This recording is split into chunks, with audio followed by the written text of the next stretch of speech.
Hello मेरे दोस्तों, मैं हूं आपका अंकित सर। आज हम क्लास 12 फिजिक्स चैप्टर नंबर 1 वैद्युत आवेश तथा क्षेत्र से एक महत्वपूर्ण टॉपिक भी देखने वाले हैं। भैया वो टॉपिक है आपका कूलाम का नियम। इसको मैं आपको बहुत ही अच्छे तरीके से याद करा दूंगा इसी वीडियो में और आपको समझ में भी आ जाएगा अच्छे से। तो आइए इस टॉपिक को स्टार्ट करते हैं। भैया इस टॉपिक को पढ़ने से पहले आपको कुछ चीजें पता रहे ज्यादा अच्छा है, जैसे कि आवेश। आवेश में भैया आपका क्या होता है, आकर्षण और प्रतिकर्षण का गुण पाया जाता है। आकर्षण कब होगा भैया, जब विपरीत आवेश रहेंगे तो उनके मध्य क्या होगा, आकर्षण बल लगेगा। जब आपका भैया समान आवेश रहेंगे तो उनके मध्य कैसा बल लगेगा भैया, प्रतिकर्षण का बल लगता है। तो हमने यहाँ पे बनाया भैया, अगर Q1 और Q2 इनके मध्य कौन सा बल लगेगा भैया, प्रतिकर्षण बल लगेगा। कौन सा बल लगेगा भैया, प्रतिकर्षण बल। ये एक दूसरे क्या करेंगे, प्रतिकर्षित करेंगे, मतलब दूर भगाने का प्रयास करेंगे। और जबकि जो विपरीत आवेश होंगे एक दूसरे क्या करेंगे, आकर्षित करेंगे। क्या करेंगे भैया, आकर्षित करेंगे। देखिए प्लस आवेश है माइनस, ये दोनों क्या करेंगे, आकर्षित। आकर्षित कर रहे थे, यहाँ कौन सा बल लगेगा भैया, आकर्षण बल लगेगा। कौन सा बल लगेगा, आकर्षण बल। और भैया दो सिंबल का पता होना आपको आवश्यक है भैया। अनुक्रमानुपाती क्या होता है, व्युत्क्रमानुपाती क्या होता है भैया। अनुक्रमानुपाती को हम समानुपाती भी कह सकते हैं। इसमें भैया क्या होता है, जैसे कि यहाँ लिखा है ए समानुपाती बी, कहने का मतलब अगर बी की वैल्यू बढ़ेगी भैया तो ए की वैल्यू भी क्या हो जाएगी, बढ़ जाएगी भैया। और अगर बी की वैल्यू घटेगी तो ए की वैल्यू भी क्या हो जाएगी, घट जाएगी। और व्युत्क्रमानुपाती में क्या होता है, उल्टा होता है। अगर बी का मान बढ़ेगा ए का मान क्या हो जाएगा, घट जाएगा भैया। और यहाँ पे बी का मान घटेगा तो ए का मान बढ़ जाएगा। ये आपका होता है व्युत्क्रमानुपाती। आइए इस टॉपिक को देखते हैं भैया। तो ये भैया जो कूलाम का नियम था, सन 1785 ईस्वी में फ्रांसीसी वैज्ञानिक कूलाम ने दिया था। किसने दिया था भैया, कूलाम ने दिया था। कितने सन में, 1785 ईस्वी में। कहाँ के वैज्ञानिक थे, फ्रांसीसी वैज्ञानिक थे। आइए इस टॉपिक को देखते हैं भैया। कह रहा है भैया कूलाम का नियम, कूलाम का नियम कहता है निर्वात में स्थित किन्हीं दो बिंदु, स्थित किन्हीं दो बिंदु आवेशों, ये देखिए भैया Q1 आवेश पहला आवेश हो गया, आपका क्या Q2 आवेश के मध्य लगने वाला आकर्षण या प्रतिकर्षण। आकर्षण कब लगेगा भैया, जब विपरीत आवेश रहेंगे। और प्रतिकर्षण बल कब लगेगा भैया, जब समान आवेश रहेंगे। प्रतिकर्षण बल दोनों आवेशों की मात्राओं, मतलब इनकी भैया क्वांटिटी के गुणनफल के अनुक्रमानुपाती होता है। कहने का मतलब भैया जो बल है भैया अनुक्रमानुपाती होगा दोनों आवेशों को, Q1 और Q2 के। ये समीकरण नंबर आपका क्या बन जाएगा, एक। ये भैया जो आपका आवेश है, आवेश का जो दोनों आवेशों का गुणनफल होगा भाई, बल के क्या होता है, अनुक्रमानुपाती। मतलब अगर आप आवेश का मान बढ़ाएंगे तो बल का मान भी क्या हो जाएगा, बढ़ जाएगा। और उनके बीच की दूरी के वर्ग की क्या होता है, व्युत्क्रमानुपाती होता है। कहने का मतलब भैया जो यफ है व्युत्क्रमानुपाती मतलब बटे में भैया व्युत्क्रमानुपाती होता है। समीकरण नंबर क्या बन जाएगा, दो। समीकरण नंबर क्या बन जाएगा, दो। अब समीकरण एक व दो से, समीकरण एक व दो से, समीकरण एक जो सेम भैया उसको एक बार लिख लीजिए, यफ हो जाएगा यहाँ पे भैया। समानुपाती का चिन्ह है तो समानुपाती चिन्ह लग जाएगा, Q1 Q2 अपान में आर स्क्वायर, अपान में आर स्क्वायर। और भैया जब कभी भी आपका समानुपाती का चिन्ह हटता है कोई ना कोई क्या लगता है भैया, नियतांक लगता है। हर जगह भैया अपना एक नियतांक फिक्स है। जैसे यहाँ पर जो नियतांक रहेगा इसका मान कुछ अलग रहेगा। आप जब ओम का नियम पढ़ेंगे वहां नियतांक आएगा तो उसका मान कुछ अलग रहता है। और भैया आप जब गुरुत्वाकर्षण बल पढ़े होंगे तो वहां पर भी जी आता है भैया। तो हर एक जगह भैया जो नियतांक होता है अलग अलग होता है। तो यहाँ हो जाएगा एफ, अब ये हटे हुए थे, यहाँ नियतांक लगेगा की, ये हो जाएगा आपका Q1 Q2 अपान में आर स्क्वायर, अपान में आर स्क्वायर भैया। और यहाँ पर देख लीजिए जहां जहां के एक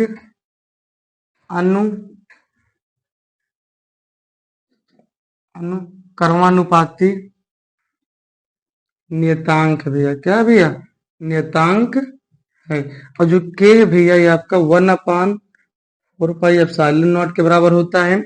और यही भैया 9 × 10 के पावर 9 कूलाम स्क्वायर प्रति न्यूटन मीटर स्क्वायर की क्या होता है भैया, बराबर होता है। अब देख लीजिए प्यारे भैया यहाँ पे, अब इस यहाँ पे ये हो जाएगा F बराबर आपका भैया, हम इसके स्थान पे क्या लिखते हैं भैया, इतना 1/4πε0, तो हो जाएगा 1/4πε0 Q1 Q2 बटे में आर स्क्वायर। यही होता है भैया हमारा कूलाम का नियम। इसका मात्रक, बल का मात्रक क्या होता है, न्यूटन। या चाहे तो हम इसी को ऐसे भी लिख सकते हैं, क्योंकि कितनी के वैल्यू का मान होता है भैया, 9 × 10 के पावर 9 9 यहाँ पे ऐसे नहीं भैया, इसका मात्रक होता है न्यूटन मीटर स्क्वायर प्रति में कूलाम स्क्वायर होता है भैया। तो यहाँ हो जाएगा आपका F बराबर भैया 9 गुणे 10 के पावर 9, और यहाँ पे Q1 Q2 बटे में आर स्क्वायर, बटे में आर स्क्वायर। तो हम भैया दोनों भी लिख सकते हैं, ये भी आपका भैया कूलाम का नियम है, यहाँ पर भी आपका कूलाम का नियम है। उम्मीद करते हैं यहाँ तक आपको अच्छे से समझ में आ गया होगा। यही भैया आपका क्या है, कूलाम का नियम है भैया। लेकिन यहाँ पर एक वैल्यू है भैया एप्सिलॉन नॉट। एप्सिलॉन नॉट क्या है पहले भैया इसको बता देते हैं, यहाँ देख लीजिए। एप्सिलॉन नॉट को यहाँ एप्सिलॉन नॉट को निर्वात या वायु की वैद्युतशीलता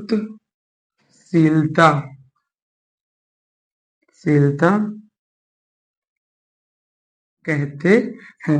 यहाँ पे भैया आप साइलेंट नॉट क्या कहते हैं, निर्वात या वायु की वैद्युतशीलता कहते हैं। उम्मीद करते भैया आपको कूलाम का नियम समझ में आ गया होगा भैया।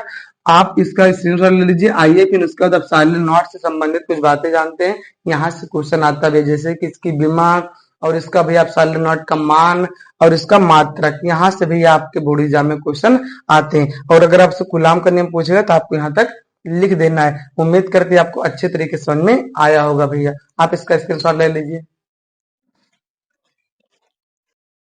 आइए दोस्तों अब देख लेते हैं हम एप्सिलॉन नॉट से संबंधित कुछ बातें, जैसे कि एप्सिलॉन नॉट का मात्रक क्या होता है, पूछा जाता है भैया बोर्ड एग्जाम में। एप्सिलॉन नॉट का जो मात्रक होगा प्यारे भैया, इसका मात्रक होता है आपका भैया यहाँ पे कूलाम स्क्वायर प्रति न्यूटन मीटर स्क्वायर। अगर भैया इसके अन्य मात्रक की बात करें, किसकी बात करें भैया, अन्य मात्रक की, अन्य मात्रक, तो इसका अन्य मात्रक हो जाएगा भैया आपका फैराड प्रति मीटर। क्या हो जाएगा भैया, फैराड प्रति मीटर होता है। तो एप्सिलॉन नॉट का मात्रक होगा भैया कूलाम स्क्वायर प्रति न्यूटन मीटर स्क्वायर, या अन्य मात्रक भैया फैराड प्रति मीटर होता है। और एप्सिलॉन नॉट को हिंदी में क्या कहते हैं हमने बता ही दिया भैया, उसे कहते हैं निर्वात या वायु की वैद्युतशीलता। आइए भैया अब एप्सिलॉन नॉट की बीमा की बात कर लेते हैं। किसकी भैया, बीमा की बात करते हैं। देखिए ध्यान से भैया, बीमा आपको डायरेक्टली याद होना चाहिए लेकिन हम आपको निकाल के सिखा दे रहे हैं। देखिए भैया इसका मात्रक क्या होता है, कूलाम स्क्वायर। तो इसका कूलाम स्क्वायर प्रति में हो जाएगा न्यूटन, तो यन हो जाएगा न्यूटन का, मीटर का मतलब यम का स्क्वायर। हाँ भैया अब देख लीजिए भैया यहाँ पर कूलाम लिखा है, क्या लिखा है, कूलाम। कूलाम का जो बीमा होता है भैया आपका 80 होता है। क्या होता है, 80, और इसका स्क्वायर है तो स्क्वायर कर देंगे। अब 80 कहाँ से आया भैया, ये देख लीजिए आप यहाँ पर 80 कहाँ से आया है, क्योंकि हम जानते हैं क्यू बराबर क्या होता है भैया, आई टी। क्या होता है, आई टी। आई का होता है धारा, धारा के बीमा होता है एक, समय का होता है भैया टी, तो हम क्यू को लिख सकते हैं 80। क्या लिख सकते हैं भैया, 80। स्क्वायर है, हमने स्क्वायर लिख दिया भैया। एन मतलब न्यूटन, न्यूटन किसका भैया मात्रक है, बीमा को, बल का, किसका भैया, बल का। और जो बल का बीमा होता है भैया, एफ का जो बीमा होता है ये होता है M L square T power -2, M L T power -2, M L T power क्या होता है -2 होता है, एम एल टी की पावर -2 होता है भैया। तो यहाँ लिख देंगे हम एम एल टी की पावर -2, और यहाँ पे इंटू, यहाँ पे लिखा है मीटर। क्या लिखा है भैया, मीटर। लंबाई का मात्रक क्या होता है भैया, मीटर। तो ये हो जाएगा आपका एल स्क्वायर। क्या हो जाएगा आपका भैया, एल स्क्वायर। क्या हो जाएगा, एल स्क्वायर। अब इसका कैलकुलेशन कर देंगे भैया, इसका स्क्वायर करेंगे तो हो जाएगा ए स्क्वायर और टी स्क्वायर बट्टे में भैया यहाँ पर देखिए हो जाएगा एम, और ये एल और इसका पावर भैया एक, आधार समान तो घाते जुड़ जाएंगे, दो एक कितना हो जाएगा, 3 हो जाएगा भैया आपका। और यहाँ पर टी की पावर -2, टी की पावर -2 हो जाएगा। अब देख लीजिए प्यारे भैया, जो चीजें नीचे अगर माइनस में है पावर तो ऊपर जाएंगे प्लस में हो जाएंगे, और अगर प्लस में है तो ऊपर जाएंगे क्या हो जाएंगे, माइनस में हो जाएंगे। तो ये हो जाएगा, देखिए एम, एम के पावर भैया कितना है, 1। इधर नीचे माइनस में, प्लस में भैया ऊपर जाएगा क्या हो जाएगा, माइनस। ये हो जाएगा एम के पावर -1। और रियल यहाँ पर देखिए पहले भैया आपका कितना है, यहाँ पे माइनस में है, माइनस है ना भैया, ऊपर सॉरी प्लस से, एल क्या आपका है प्लस से, ऊपर जाएगा क्या हो जाएगा, माइनस, तो -3 हो जाएगा। मतलब कि m -1 l -3। और भैया यहाँ पे t देख लीजिए -2, ऊपर जाएगा +2, तो 2 और 2 कितना हो जाएगा आपका 4, मतलब t की पावर कितना हो जाएगा 4, और a के पावर 2, a के पावर 2, यही हो जाएगी आपकी भैया बीमा। अब साइलेंट नॉट की जो बीमा होगी m के पावर -1, l के पावर -3, t के पावर 4, a स्क्वायर ये होता भी आप साइलेंट नॉट की आपकी बीमा होती है। उम्मीद करते प्यारे भैया आपको अच्छे तरीके से समझ में आ गया होगा। अब भैया आइए बात कर लेते हैं अब साइलेंट नॉट के मान की। ये बहुत ही इंपॉर्टेंट भैया, जब आप गॉस के परिमेय पढ़ेंगे तो वहां सवाल लगाने में इसका डायरेक्टली यूज होगा। देखिए ध्यान से भैया, इसका मान कैसे ज्ञात करेंगे।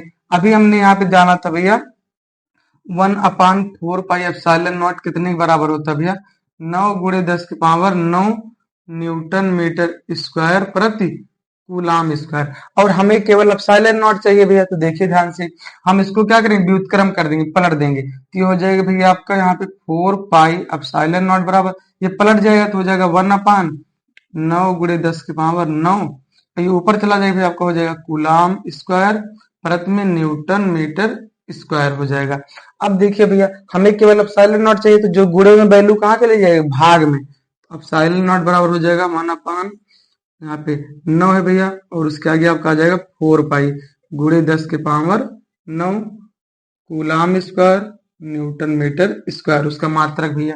अब यहाँ पर देख लीजिए एप्सिलॉन नॉट 1/4 का 4 भैया, पाई की वैल्यू होती है 22/7 और 3.14, और पाई आपके एक अपरिमेय संख्या है, जबकि 22/7 है आपके क्या भैया, परिमेय संख्या। तो इसका मान होगा 3.14 गुणे 9 गुणे 10 की पावर आपका भैया हो जाएगा 9, मात्रक कूलाम स्क्वायर प्रति न्यूटन मीटर स्क्वायर। जब भैया आप इसका कैलकुलेशन करेंगे तो आपका आ जाएगा वैल्यू 8.85 गुणे 10 की पावर -12 कूलाम स्क्वायर प्रति न्यूटन मीटर स्क्वायर। तो अब साइलेंट नॉट की वैल्यू इतना ही आएगी भैया, आप इसका जब कैलकुलेशन करेंगे तब 8.85 गुणे 10 पावर -12 कूलाम स्क्वायर प्रति न्यूटन मीटर स्क्वायर। ये भैया वैल्यू आपको याद होना चाहिए, गॉस के परिमेय में इसका बहुत ही यूज होने वाला है। उम्मीद करते प्यारे भैया आप साइलेंट नॉट का आपका मात्रक, बीमा और मान आपको अच्छे तरीके से समझ में आ गया होगा, और आपको कूलाम का नियम भी अच्छे से समझ में आ गया होगा। उम्मीद करते वीडियो आपको अच्छी लगी। थैंक यू, बाय मेरे प्यारे दोस्तों।